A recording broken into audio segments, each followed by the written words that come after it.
People in the Dark was an article published by Kevin Bullis in the MIT Technology Review in 2012.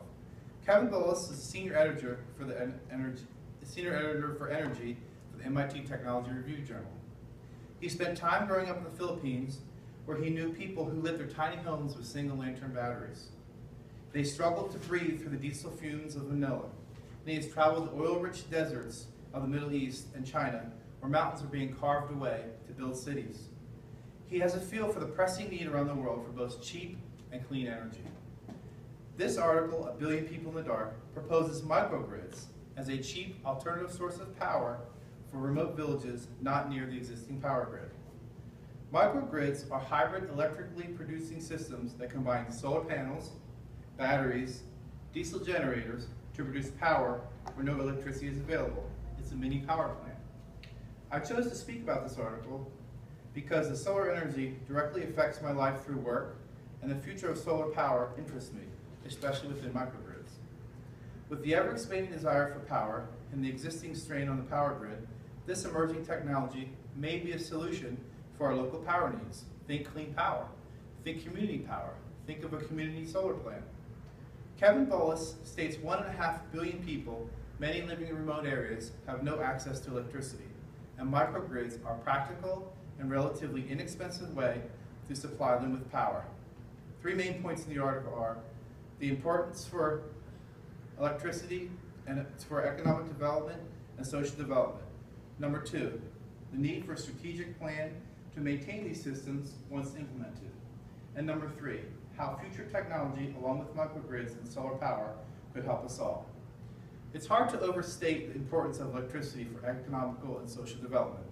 There's electricity for cooling fans, to make classrooms more conducive to learning, power for water, for clean sources of, power for wells, for clean sources of water, for health and hygiene, lights to enable students to read and do homework at night, refrigerators to keep food and vaccines from going bad. A steady supply of electricity can fuel economic development, often starting with the modest examples of expanding commerce. These points made in the article highlight the importance for electricity in remote areas. They are in line with the UN's quest to achieve Sustainable Development Goals. UN Secretary General Ban Ki-moon has stated, clearly the most important tool in the future will be energy. Without electricity, these rural areas will continue to struggle with medical, educational, and economic development. Point number 2, made here, is there are no practical models in the place for maintaining and operating a microgrid. There are many microgrid systems that are installed all over the world, providing power for remote communities. First, the government pays for the system. Second, companies design it. Third, they install it. But once the utilities takes control and hands over, the education is key for local power providers to ensure the system life. Without proper maintenance, these systems are a waste of time and resources. The author's concern for this shows he's not just pushing a new technology or his own financial agenda. He makes a valid point that it's not more than just implementing technology, it's also maintaining it and making it effective. It's about sustainability. And the final point, point number 3, how future technology advancements will help boost microgrids and becoming more valid. Once battery technology is a little more advanced, these systems can work without a generator, providing cleaner power overall. Once the rural communities grow and the grid power is available, these microgrid systems can work in conjunction with the grid and complement each other. At times of peak demand, utilities can call on these microgrids to provide a boost of power. I like how the author doesn't stray away from the downsides and limits to the microgrids, and how the new emerging technology will advance much further in the future. This is exactly what the alternative energy sector needs. It needs a dose of reality. In conclusion, electricity is an important part of economical and social development, including public health.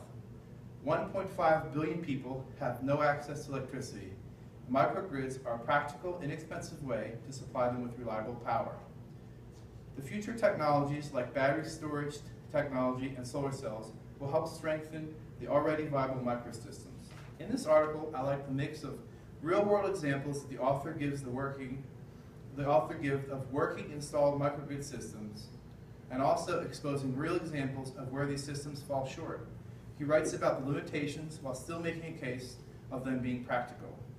I think Kevin Bullis makes a great case for microgrids being a practical, cost-effective way for rural villages to produce electricity. Thank you for coming. Have a nice night.